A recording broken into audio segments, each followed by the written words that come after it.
Very good evening, friends. Meeting again in the session of Stuart Close Philosophy, the concluding part of the chapter, the indispositions and the second best remedy. The word which he has used is not indisposition, indispositions he has mentioned. And there are varieties of indispositions which he has mentioned which are caused because of the exciting causes. So, it can be exciting cause which is causing indisposition over there. It can be cause of occasionally is causing indisposition might be there. So there are varieties. It might be because of some foreign body. It might be because of some strong smelling flower. It might be because of some change in diet and regime. So, indisposition of a mild character never requires remedy, as Hahnemann have rightly mentioned in the aphorism number 150. And in 151, he explains the indispositions of violent character always requires a medicinal line of treatment. But if it is of a mild character and if there persists, how to approach and how to tackle that situation without giving a medicine to the patient and just giving and advising him. So instead of giving just psychotherapy, he says that you have to be very um, strongly recommend the second best remedy to the patient. And what is that second best remedy? That's what we have learned in last lecture. It is nothing but the placebo, but the placebo in which the alcohol is added, the placebo in which or the sugar powders which are there in which the globules are added, so that patient definitely feel that he is taking the medicine and that it feel itself always changes the mind of the person, and that works many times. So whenever whatever the occasions when one can give this second best remedy, all those criteria which he tried to explain over there and mentioned over there. We were on page number 144, the last second last paragraph. So let us start with that. And what about the young men who have come from far and wide to the colleges, connected with such hospitals, and pay their money in good faith for such instructions in the methods and principles of homeopathy, who are called upon to witness such perversions of all true homeopathic therapeutic principles, to say nothing of homeopathy? Should they not be considered? President Cleveland immortalized himself by declaring that public office is not public trust. President Roosevelt endeared himself to the people and will go down in the history as the great exponent of the square deal. These two great leaders, each in his own way, have thus voided the principles of common honesty in the conduct of public and private affairs. The people have listened and responded. The world is waking up, for, as President Lincoln said, you can fool some of the people all the time. You can fool all the people some of the time, but you cannot fool all the people all the time. And this is what is very important. The last sentences, three sentences are very important. Here, question of knowledge comes. And that's why every time you cannot practice only with the placebos. Otherwise, you will consider that it has been mentioned by Stuart Close, it is the second best remedy. Will instead of giving first best remedy, will continue with the second best remedy. It is not like that. And that's why three words, three sentences which Lincoln has said has a meaning. The first sentence is that you can fool some of the people all the time. That is possibility. Yes, some of the people you can fool all the time. Second possibility is also there. You can fool all of the people some of the time. So many people can be fooled for some of the time. But last sentence is very important. You cannot fool all people all of the time. And this is what is he wants to explain over there, that you cannot practice only with the placebos. Ultimately, your knowledge, your intelligence, your knowledge about the homeopathic principles and knowledge about the homeopathic medicines, everything comes into play, and you have to find it out, right simillimum and right potency, and that you have to provide. Then patient will get cured, and in order to follow it up without a medicine, the second best remedy works at that time. So these are things which he explains over there. And when he further says, when homeopathic colleges teaches homeopathy in every appropriate chair, so this is applicable for everyone. When homeopathic colleges teach homeopathy in every appropriate chair, when homeopathic hospitals and homeopathic clinics are conducted on homeopathic principles, and when homeopathic physicians make at least a sincere attempt to prescribe homeopathic remedies for their patients, then and not before will the principles of common honesty find their applications in the homeopathic medical profession. And this is the need of the time. This was the need of the time at the time of Close, and this is the need of time at time of us. This is truth. What is the position of homeopathy if you go to the colleges? Everyone is just going over there to take the degree. What about the homeopathy? How many students who passes or who takes the degree of homeopathy goes for homeopathic practice? And why they are not going? If you go into the details, if you introspect over there, you'll find the reasons and what Close wants to say. So this is the basic reason why we are not at the top of the world, only because the things are lacking in us. We never learn the homeopathy by heart in the clinics, in the hospitals, and unless and until this happens, it is not possible. So very important thing which he tries to explain over there. If you want to go ahead with homeopathy, you have to learn the basic principles, then sit in the clinics, attend the patients, observe the patients, see the clinical trials, and confirm, yes, homeopathy acts. It is a breach of trust to do otherwise. The moral obligation is upon every man who is affiliated with homeopathic institution and upon every physician who professes the name of homeopathy to be true to the homeopathic principles.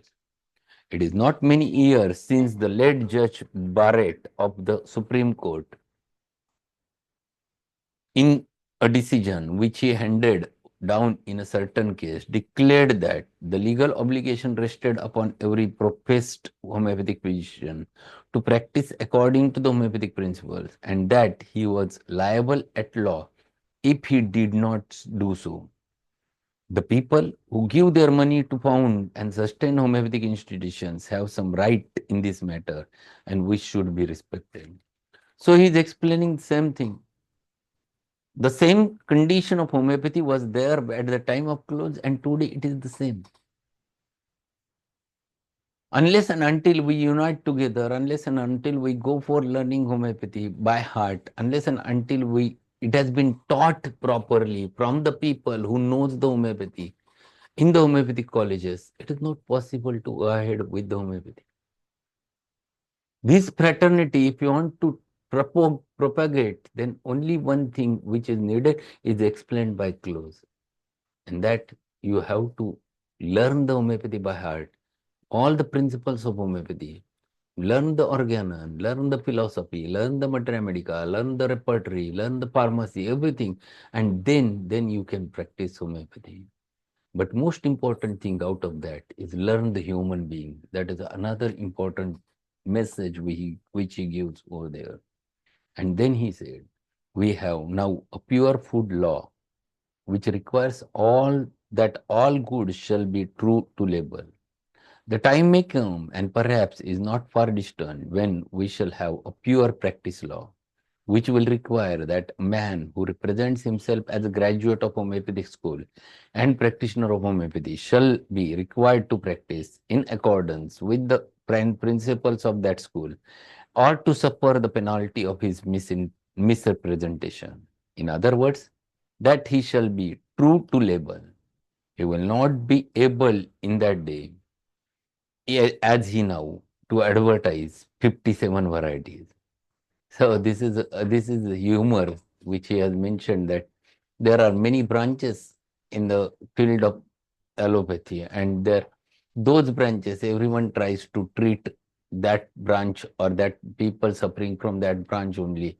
It is not with the homeopathy, because ultimately homeopathy deals with the whole human being and not with the parts of the human being. There is one variety of homeopathy, and that is homeopathy of Hahnemann, the principles of which are plainly laid down in the Organon. All other varieties are fraudulent, concocted, concorded, of impure materials and injurious to health, like the inferior canned goods of the manufacturers, which they try to preserve with the antiseptic. If some of the fraudulent homeopaths were compelled, like the food manufacturers, to state on their labels the names and percentage of foreign ingredients in their wares, it might be better for people, but they would have to enlarge either their labels or their packages in order to make room for the list. So he's explaining over there that it should not happen with homeopathy. Homeopathy never treats with the mixture of the medicines. Homeopathy treats with the individual remedy. And ultimately, individual remedy, you cannot write it down the quantity, because it never deals with the quantity, it deals with quality of the medicine. So if you want to put a label over the medicines, it is of a quality and not of the quantity. Quantity doesn't matter if you give one globule and if you give 10 globules. If whatever may be the quality, that will going to work. If it is 1 m, 1 m will work as a 1 m. It is not that if you give 10 globules of 1 m, it becomes 10 m. It's not like that, because it is question of quality and it is not question of quantity over there. And that's what he is explaining. There is no need to go for that. Only thing is that be thorough and be truthful to your homeopathy. And to conclude this chapter, in last paragraph, what he says, with all this, there is no need to be pessimistic. What is pessimistic? So, pessimistic is opposite to optimistic, negative minded. The leaders of homeopathic profession are awake to the true state of affairs. They are demanding of their colleges and teachers that homeopathic principles shall be taught. And the colleges are responding as rapidly as they can, hampered as they are by presence of some men in their faculties who are antagonistic to everything homeopathic. They recognize the future of homeopathy depends upon the young men who are coming up, upon the classes now within college halls, that the long neglected principles and methods of homeopathy must be restored to their true place of in the college curriculum and taught by men who love the art of healing and are imbued with the spirit of homeopathy and the love of it. So if you want to bring this homeopathy to a different level, then only thing is needed that the principles of homeopathy are taught, should be taught to the students of homeopathy in the homeopathic colleges by the homeopaths who are imbued with the spirit of homeopathy. If they teach the practical aspect of it, yes, definitely everyone starts liking homeopathy. And this is a wonderful thing which will happen if this happens like that. And to conclude what he says, we may know the principles, the science of homeopathy, but unless we love the art and the practice and practice it, we will fail in the highest department of our calling. Never was there such need as there is today for pure homeopathy, nor such opportunities for young men of enthusiasm and earnest purpose who are thoroughly trained in homeopathic methods. The colleges needs them as teachers. The hospital needs them as an interns and visitors, and in other official positions, the people need them as practical healers. Prepared for that work, the world is our oyster. See, very fantastic language he is mentioning, the need of the society. And he is explaining this is what is needed. So, unless and until this happens, it is not possible to reach to that top level in the world. And to achieve that, being a homeopathic student, you must go for it. So, very nicely he has concluded this chapter. And in this chapter, we have learned what is exactly meant by indispositions, the different causes, types, approaches, the homeopathic management, and how to deal them with the second best remedy. So every aspect he tried to cover over there in this big chapter. So we have finished one more chapter from the Stuart Close philosophy from the third year, and now we have to learn in the next lecture the homeopathic posology, that is chapter number 13, the most important, biggest chapter from this Stuart Close philosophy, and having a lot of practical value that will start from tomorrow's session. So that's all for today. Thank you being there. Today evening we'll again meet at 8:15 with a new remedy that I think it is abrotenum we're going to learn in today's session. Thanks and good night. Thank you, sir. Have a good evening.